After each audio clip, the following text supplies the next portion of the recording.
On the broadband issue, Corley, I've listened to the arguments. I listened to the arguments of business in this, but just on for the record, I mean, there are now just 800 broadband subscribers in the country, and includes about 90,000 who are mobile subscribers.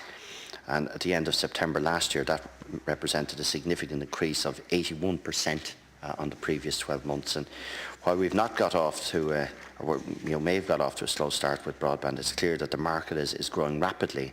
And if we maintain that progress, it'll become a very, very strong market. The broadband penetration is 18.4% subscribers per 100 population, not 15, including mobile subscribers. We've narrowed the gap behind the OECD average dramatically. At the end, at the end of the third quarter of last year, the last figures I've had, the OECD average is 18.8. And our rate, including new mobile prescriptions, 18.4. So they're the latest figures. And broadband is widely available, 20 to 30 euros a month now, as a combination of competition and regulation is driving down prices.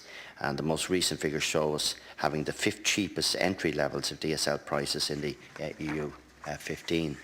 When it comes to telecommunications and broadband, where the markets fail, government must act, and I accept that. And over recent years, we've faced some tough and risky decisions on telecommunications infrastructure. In the late 90s, we recognised the need for fibre optic and the internet cable connectivity between Ireland and other major international business centres, including the US, Europe and the Pacific Rim. And we've been widely praised across the industry and the groups, and I'm sure you've heard it, for the investment that we put in at that time in 1999 into the global crossing and into the connectivity project. And we also heavily, although we were heavily criticised at that time, the analysis now is that it was seen as a very enlightened decision and the correct decision. I think it's been clear. There's a further 66 towns are scheduled to complete it by the end of this year. That's on top of what's been done in the last few in the first phase of that programme. But despite, Count Corley, government and private investment in broadband, it's recognised that there are areas of the country where the private sector is unable to justify the commercial provision of broadband connectivity. They have told me this, they've made no bones about that.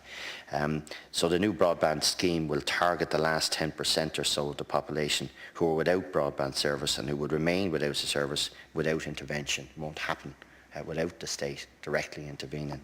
And the scheme will, when it's fully rolled out, ensure that all reasonable requests for broadband from houses and premises in unserved and rural areas are met.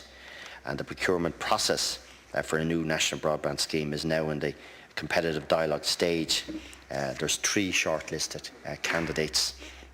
The estimate timescale for the award of the MBS contract, because I asked about this last night, they tell me is this summer, probably July. With rollout of the services due to begin as soon as possible, subject to agreement with the chosen provider. And I understand there shouldn't be a long delay in getting on with that. So